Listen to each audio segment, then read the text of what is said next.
Yeah, it was one of the toughest time of my life because I had 2 times 100% and yeah, I was ill a lot and these kind of things because my body was just empty, you know. I can definitely be fighting for podium, 100%. I don't have one single doubt in my mind. Everything's laid out on the table for you to achieve the ultimate goal and you're not coming close to it. It's terrible, it's hard to accept.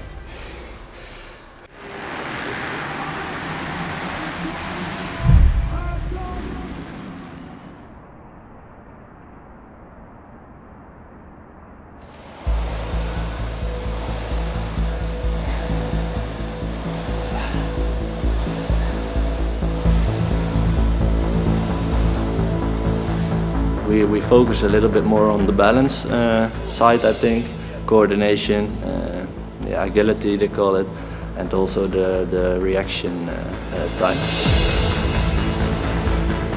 My name is Glenn Koldenhoff. I'm from the Netherlands, riding for Monster Energy Yamaha Factory MXGP. Glenn Koldenhoff's a really interesting rider. We've watched him over the years beat the very, very best riders out there in the world. He's proved it on 2 occasions now. It's 2 of the biggest events, the Olympics of motocross. Watching Glenn at Redbud, the track was really, really hard. It rained for 2 days non-stop. You could hardly even walk around the pit area, let alone what it was like to actually be on a track. And we watched him dismiss every other rider out there, including some of his fiercest rivals like Jeffrey Herlings. Final lap. Wow, what a statement! Confident he is. What a statement! Great ride for the Red Bull KTM rider out of the Netherlands. And he's got a massive round of applause as well. And that is a personal achievement. Race 1 with a win. He was so ecstatic with that. But to go 1-1 just like Anstey last year. Fast forward 12 months, and Glenn done exactly the same thing again. He beat the best in the world. There's no reason why he can't do the same thing this year to win the World Championship. But what a moment, what an experience.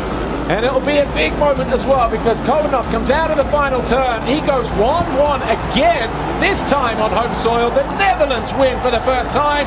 Yeah, definitely, it was highlight last year already in Redbud, but now this time double gold, doing it with Team the Netherlands in front of our king is something special. And the crowd was amazing today. Every single lap I came by the grandstands, I heard them, and it's been an amazing weekend and something we will never forget, that's for sure. Anyone who knows of Glenn Koldenhoff and has followed his career thinks of him as a KTM rider. He was on one in MX2, he was on one for the overwhelming majority of his MXGP career, save 1 season on a Suzuki. So for him to suddenly appear on a Japanese bike, a Yamaha, is really going to take some getting used to, and it's a big commitment from his side because he had everything he needed at KTM, or Gas towards the end. I've been 5 years with the other brand, and to change to a new brand is always a bit difficult, I would say, in the beginning. But I think factory bikes in general, they are all not that bad, and it's just I need to get used to the handling of the bike, and it reacts different in different places.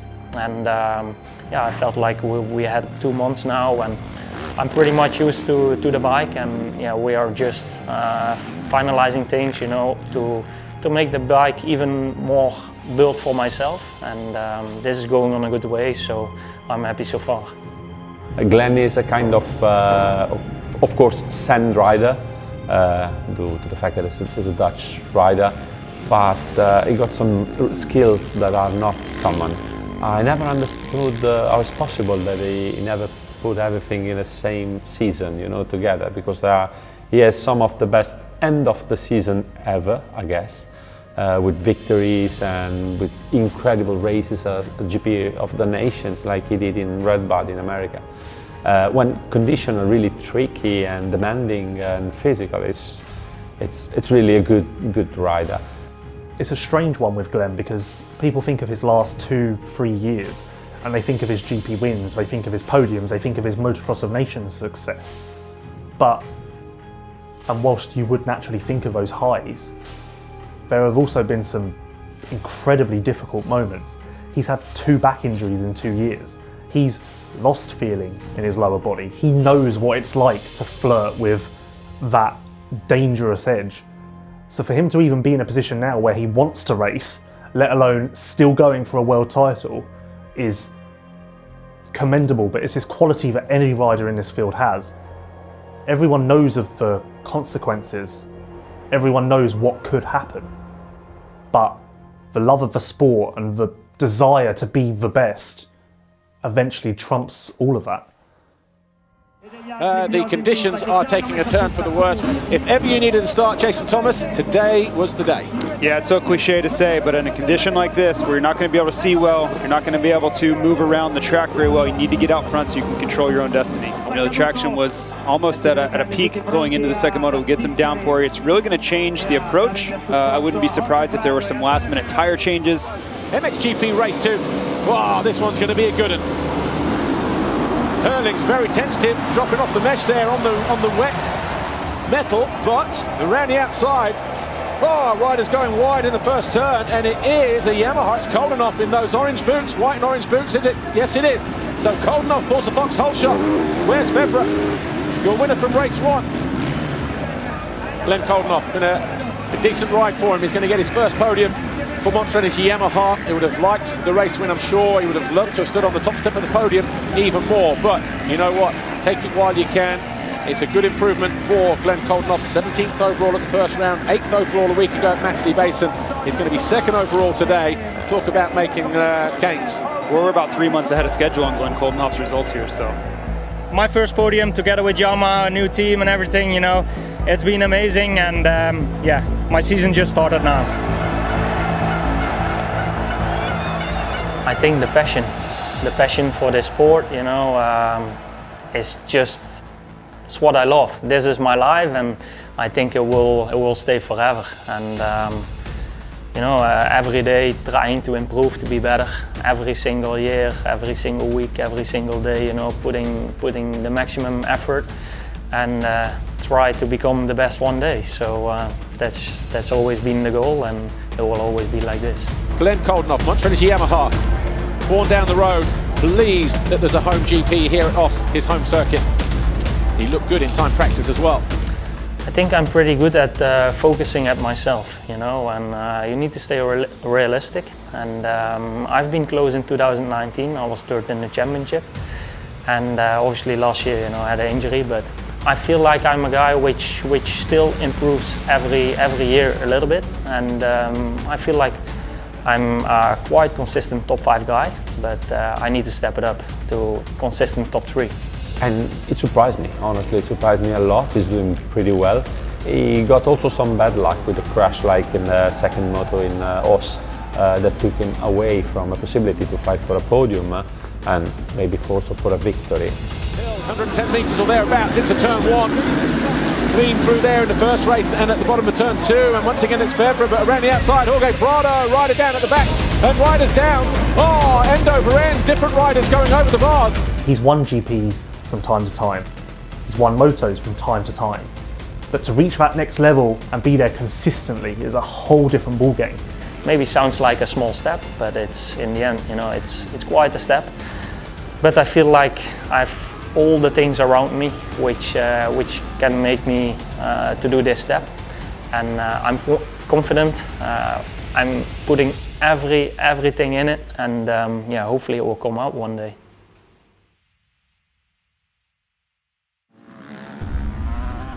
The MX2 class is where some of the most promising riders in the world learn how to put all of the pieces of the puzzle together.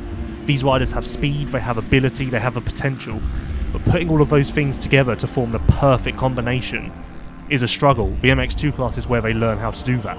Look at Conrad Mewse. He was a junior world champion. He won races in the EMX 125, he won races in the EMX 250.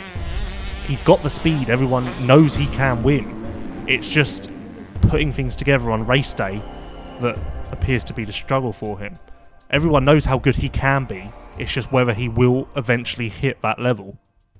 I mean, there isn't much for me to tell him if he's firing on all cylinders, you know, regarding the riding side, apart from some lines or, you know, small things.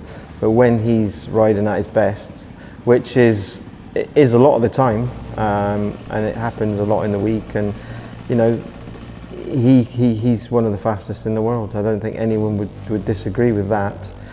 But it's the next bit, you know, that needs to happen on a Sunday. And last year we had, you know, glimmers of, you know, the Conrad that everybody knows and he knows and I know and the team knows came to race. Well, he's definitely not going to let Muse through, but then Muse tries to get alongside the factory KTM, just trying to get himself reorganised. And Muse goes around the outside but runs out of real estate.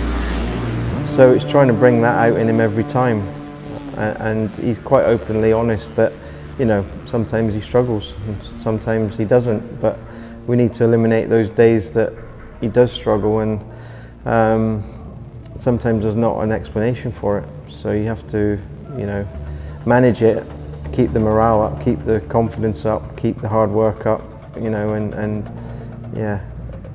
You know, in this game, results give you the confidence. Results breed more good results, and yeah, I mean, sometimes in the morning you can tell when he comes in, you can tell it's going to be a good day because he's kind of got like his head's up, he's got a little bit of swagger, and you can just tell, yep, today's going to be a good day. We've had a few of those days. Like Spain last year was one that just the mood was easy, and you could just tell. And then other days you can sort of tell it's not going to happen. Like yeah, you know, as soon as I got here on Friday, I looked at the track, and straight away I knew that I was going to feel comfortable around here.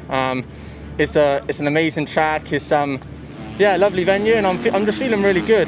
This has been a build up now for a few weeks, so I'm over the moon to get my first pole qualifying. And yeah, I'm looking forward to the races. It's going to be nice to be the first bike out for Sight and Lap. It's obviously the first time in my career, so yeah, I'm looking forward to hopefully having 2 good starts and 2 solid races. Yeah, I mean, it varies from week to week, day to day sometimes, and you get a feel in the morning how he's been, what's going on with the track. Are we at a deep sand track? What you know, has he had good results here before?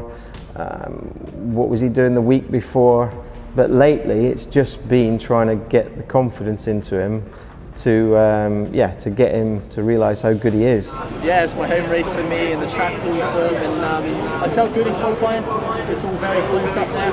But yeah, I'm super excited to get out there and put on a show for all you fans. All good? Yeah, you? Yeah. They blocked 2 off, so you were that green one there. Hey? Looks like you were that green gate. Where? 1, 2, 3, 4, 5, 6. Yeah, are they going to start from the inside? Yeah, 100%. Were they? 100%. What, from gate 1? I reckon. it's not frustrating, or it is a little bit, but it's almost like you just want more for him as well as the team. Like, we know it can be achieved, and we've seen it last year. We've seen glimpses of it, you know, like a 4th here and a 5th there, and it was consistent. And when you go back and actually look at last year, it was actually a really solid year for one moto of each GP. It was good.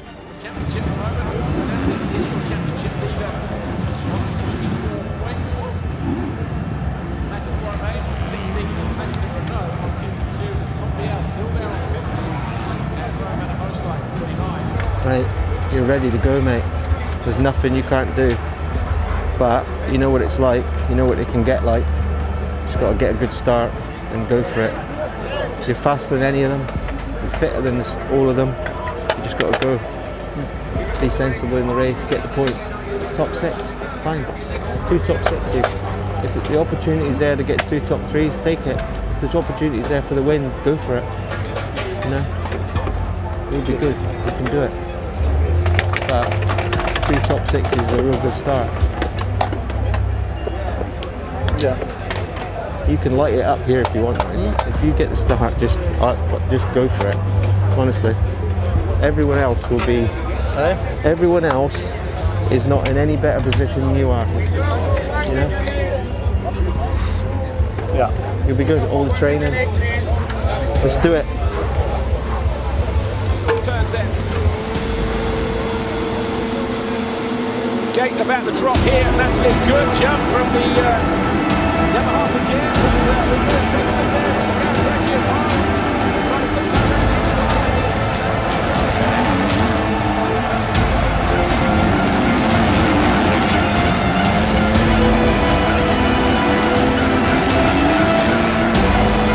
That's a Renault. Well, it's going to be a big moment for him, isn't it? Win the overall here at Matchley Basin. Maxime Renault wins the British GP, his first victory of the season and second of his career. Conrad Mewse crosses the line in 17th overall, not what the British fans would have expected from such a promising talent. But before Matterley, he was geared up for it. There was no reason for us not to believe he wasn't ready for it, and it just didn't happen on the day. It was one of those, you know, and he quite openly say that. He's not blamed the bike with anything. He's happy with the bike, he's happy with the suspension. It's just a few months just to get this rolling and get the results coming out. There are many riders through the years who have had the speed and the ability to do the job, but their mind just lets them down. It's the same in any walk of life or any sport. Sometimes finding that mental edge can be the difference between struggling to reach your potential or maximising it. That's why some riders bring in trainers who have been there, done that, and maybe even gone through similar problems. Think of Mark Deruva, who took Paul's Jonas to his first world title in 2017. He now works with the F&H Racing Kawasaki team, and namely Rowan van der Moosdijk, and he's trying to help him do the same thing, reach that next level and fulfill his potential that is so clear for everyone to see. Okay, my name is Mark Deruva. I'm working for F&H Kawasaki Racing, and my job is trainer, mental coach, shoulder to cry on, and the babysitter. Zie, hier moet je al rechtop gaan zitten. Hier, kijk, rechtop zitten. Niet vooruit, rechtop moet je. Je moet hem voelen. Zo, je moet hem voelen.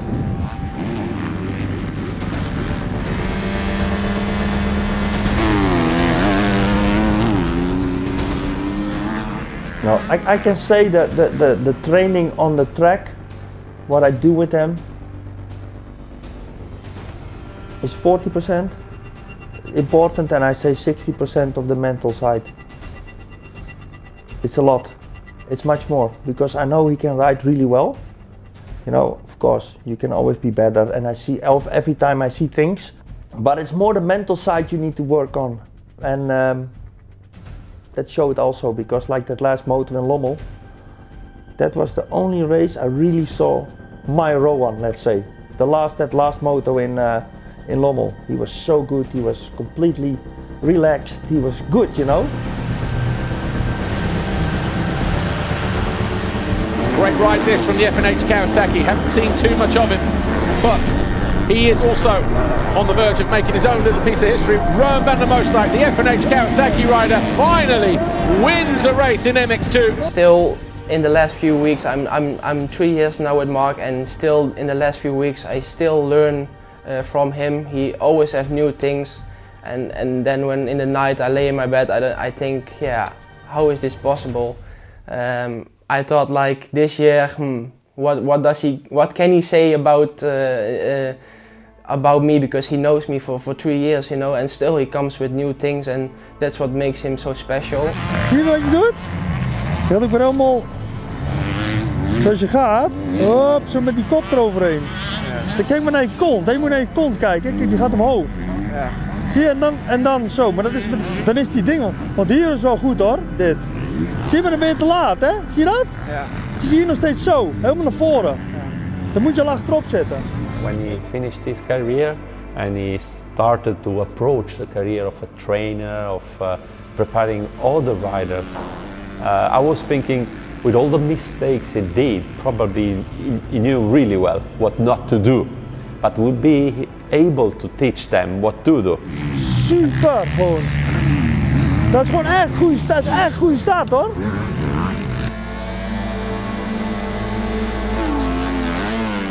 He needs to know that what he's capable of, you know. And sometimes I think he forgets that, or I don't know what's in his head, you know. I try to reveal that also a little bit, but he needs to be more sure of himself, and he knows that. And when he's sure of himself, you get a repeat of that European Championship here and that last moto in Lommel. Of course, you cannot be always first, because you have pile-ups in the start or something happens, but that's motocross. But he needs to start believing in himself before the start already. It's important. Yeah, of course, home GP is always a bit different. I want to do good here. The crowd is amazing. It's nice to be back with them. And yeah, I want to give them something back. And I've been quite consistent the first few rounds, and I want to be on the box. I always had it a little bit, also when I was younger. I became a few times Dutch champion and still thought that some guys were better than me. So I think it's also a little bit of myself. But yeah, also when Mark said to me how good I am, or many other people, yeah, there's still a little bit of thought that maybe someone is better, and that needs to be out. And yeah. MX2 race 1, 30 minutes plus 2 laps about to get underway here. Who will it be that grabs that all-important foxhole shot? The 5-second quarters turn. Brace yourselves. From the middle of the box, the gates came yesterday in the European Championship races, and already swinging wide, and maybe wider than they needed to be, 1 or 2 riders.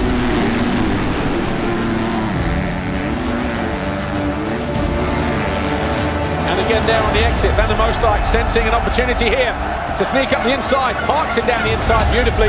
Van der Moosdijk now up into 3rd place. And Van der Moosdijk, good through that long sweeper and into the face of the jump because he got alongside Rennie Hoffer and has easily taken 2nd position. Well, the problem is in my whole life, until today, I cannot lose. I hate losing. That has been I think we say it in Holland, the red line in my career. For the final time. Oh, a couple of itchy trigger fingers there. So Geerts leads, De Wolf 2nd, Beaton 3rd, Guadagnini 4th, Fernandez, Renault, Hoffer. Fans on their feet. Oh, Aaron Van der Moosdijk. Disappointment for the F1H Kawasaki rider. Can't believe it. The bikers let go on him, it appears. Judging from the body language there. Yeah, I know what I can do. I proved it a few times last year. I know I can win.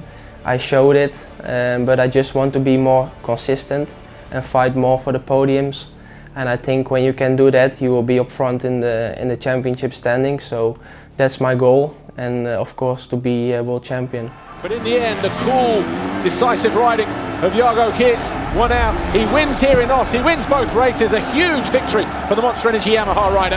That feeling that the guys give me when they're on the podium, I also cry many times because it's my passion. It's what I do. When I live for this, you know. I live for winning.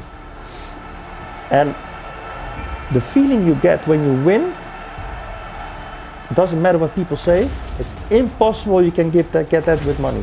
It's not possible, that feeling. So I want to push that also on everybody's heart, go for it, you know, and try the best you can and never give up. Nothing is going to be the feeling ever after your motorsport career.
July 4th, 1776.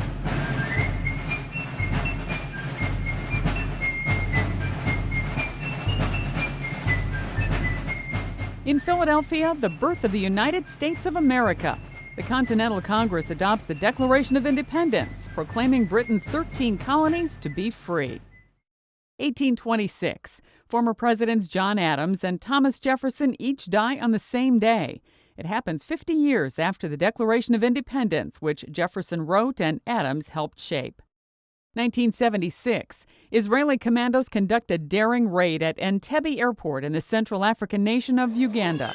They rescue almost all the passengers and crew of an Air France jetliner seized by pro-Palestinian hijackers. 1802. The United States Military Academy officially opens at West Point in upstate New York. 1939. I consider myself the luckiest man on the face of the earth. Lou Gehrig, baseball's Iron Horse, says farewell to his fans at New York's Yankee Stadium. Gehrig, afflicted with a degenerative disease that eventually bears his name, dies 2 years later. And 1927. I knew I wanted to be a writer when I was about 14 or 15. Neil Simon, the playwright and screenwriter whose works include The Odd Couple, is born in New York. Today in history, July 4th. Sandy Kozel, The Associated Press.